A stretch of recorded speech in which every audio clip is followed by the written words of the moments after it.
ঈদুল আজহার দিনে কিছু সুন্নাহ রয়েছে।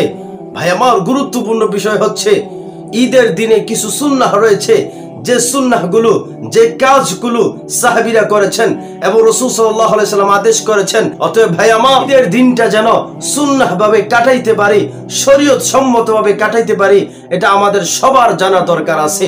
কিভাবে সুন্নাহ তরিকায় কাটাইতে পারি, কিভাবে সুন্নাহ অনুযায়ী দিনটা কাটাইতে পারি, আমরা সবার জানার দরকার আছে। ভাই আমার দেখেন, ঈদুল আজহার দিন অর্থাৎ ঈদের দিনে 13টি সুন্নাহ রয়েছে। 1 নম্বর সুন্নাহ হচ্ছে ভোরে ঘুম থেকে উঠে যাওয়া, ঈদের জন্য প্রস্তুতি গ্রহণ করা, ফজর নামাজ পড়ার জন্য প্রস্তুতি গ্রহণ করা। ঈদের দিন 1 নম্বর সুন্নাহ হচ্ছে ভোরে ঘুম থেকে উঠে যাওয়া। 2 নম্বর সুন্নাহ হচ্ছে মেসওয়াক করা। ভাই আমার, এগুলো শুধু ঈদের দিন সুন্নাহ এমন নয়, এগুলো সব সময়ের জন্য সুন্নাহ। কিন্তু আপনি ঈদের দিন এই সুন্নাহগুলো একটু মেনে চলতে পারলে আপনার জন্য সওয়াব বেশি হবে। ঈদের দিনটা সুন্নাহ তরিকায় দিনটা কাটাইতে পারবেন। এই কারণে এই 13টি সুন্নাহ আপনাদের কাছে পেশ করা হচ্ছে। ভাই আমার, সুন্নাহ তো সব সময়ের জন্য, সুন্নাহ তো সব সময়ের জন্য। রাসূল সাল্লাল্লাহু আলাইহি সাল্লামের আদর্শ সব সময়ের জন্য, রাসূল সাল্লাল্লাহু আলাইহি সাল্লামের কাজকর্ম আমাদের জন্য সব সময়ের জন্য। কিন্তু বিশেষভাবে ঈদের দিন যেহেতু, এই ঈদের দিনটা আমরা কিভাবে সুন্নাহ তরিকা কাটাবো, এই কারণে আপনাদের কাছে ঈদের দিনে 13টি সুন্নাহ বলা। ভাই আমার, 2 নম্বর বলছিলাম মেসওয়াক করা। কি করা ভাই?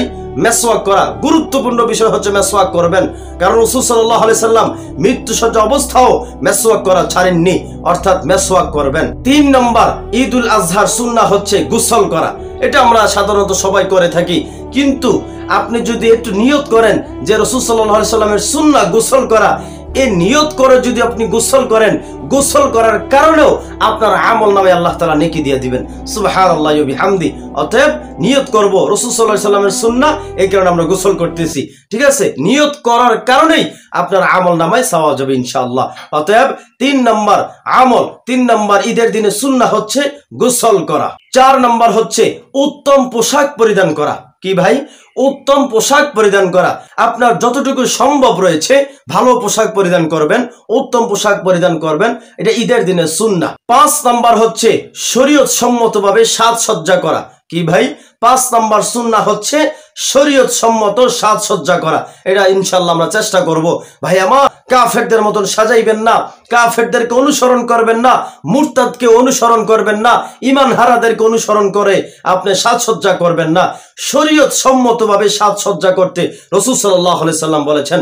অতএব শরীয়ত সম্মত সাজসজ্জা করা চাই, শরীয়ত সম্মতভাবে সাজসজ্জা করবেন ইনশাআল্লাহ। এটা হচ্ছে ঈদের দিনে সুন্নাহ, শরীয়ত সম্মত সাজসজ্জা করা। 6 নম্বর সুন্নাহ হচ্ছে খুশবু লাগানো, আতর লাগানো, ঘ্রাণযুক্ত আতর লাগানো, খুশবু ব্যবহার করা। ঈদের দিনে খুশবু ব্যবহার করা সুন্নাহ। ঈদের দিনে এই খুশবু ব্যবহার করা ভুলবেন না, এটা রাসূল সাল্লাল্লাহু আলাইহি সাল্লামের সুন্নাহ। 7 নম্বর হচ্ছে ঈদগাহ যাওয়ার আগে, ঈদুল আজহার দিনে মানে কুরবানি ঈদ, ঈদগাহ যাওয়ার আগে কোনো কিছু না খাওয়া, কোনো কিছু খাবেন না, এটা রাসূল সাল্লাল্লাহু আলাইহি সাল্লামের সুন্নাহ। 8 নম্বর হচ্ছে আগে আগে ঈদগাহ যাওয়া। ভাই আমার, আমরা তো সব দিন ব্যস্ততা থাকি, কথা বলছেন, কাজ কর্মে, হ্যাঁ, সব জায়গায় আমরা সব দিন প্রতিদিন আমরা ব্যস্ততা থাকি। আমরা ঈদের দিন ব্যস্ততা দেখাবো না, ঈদের দিন আমরা সবাই আগে আগে ঈদগাহ চলে যাব, ঈদগাহে চলে যাব, ব্যস্ততা দেখাবো না। ইমাম সাহেব নামাজে দাঁড়াইবে, ঈদের নামাজে দাঁড়াইবে, তারপর দৌড়াইয়া যাওয়া, না না, এটা হবে না ভাই। ঈদের দিন ঈদগাহে সবার আগে আগে চলে যাওয়া, এটা রাসূল সাল্লাল্লাহু আলাইহি সাল্লামের সুন্নাহ। 9 নম্বর হচ্ছে ঈদুল আজহার নামাজ সকাল সকাল পড়া। এটা আমরা সবাই করি, ইমাম সাহেব করে, কথা বলছেন, মসজিদের মাইকে অথবা সব জায়গায় এলান করে দেওয়া হয় ঈদুল আজহার নামাজ আগে আগে আমরা পড়ে ফেলি। যেহেতু আমাদের কুরবানি আছে, এই কারণে আমরা ঈদুল আজহার নামাজ আগে আগে পড়া, এটা রাসূল সাল্লাল্লাহু আলাইহি সাল্লামের সুন্নাহ। 10 নম্বর হচ্ছে ঈদগাহ গিয়ে ঈদুল আজহার নামাজ আদায় করা, ঈদগাহ গিয়ে ঈদের নামাজ আদায় করা, এটা উত্তম। ভাই আমার, কি বলছি, ঈদগাহ গিয়ে ঈদুল আজহার নামাজ অথবা ঈদুল ফিতর মানে ঈদের নামাজ ঈদগাহ গিয়ে পড়া, এটা হলো উত্তম, এটা হলো শ্রেয়, এটা রাসূল সাল্লাল্লাহু আলাইহি সাল্লামের সুন্নাহ। 11 নম্বর হচ্ছে হেঁটে হেঁটে ঈদগাহ যাওয়া, এটা রাসূল সাল্লাল্লাহু আলাইহি সাল্লামের সুন্নাহ। ভাই আমার, আমরা মোটরসাইকেল দিয়া, গাড়ি দিয়া, রিজার্ভ কইরা, সিএনজি দিয়া, মাইক্রো দিয়া, না না ভাই আমার, এটা সুন্নাহ নয়, এটা সুন্নাহ পরিপন্থী।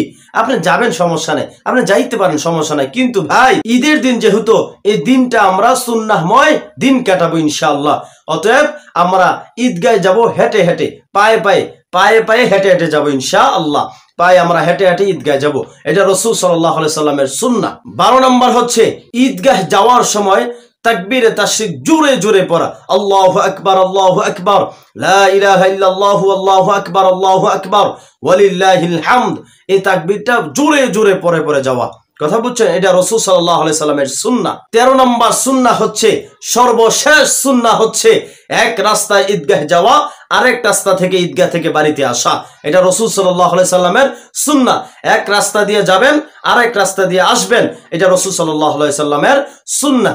আল্লাহ তাআলা আমাদের সবাইকে এই 13টি সুন্নাহ অনুযায়ী ঈদটাকে উদযাপন করার, ঈদটাকে কাটানোর তৌফিক দান করুন, আমিন।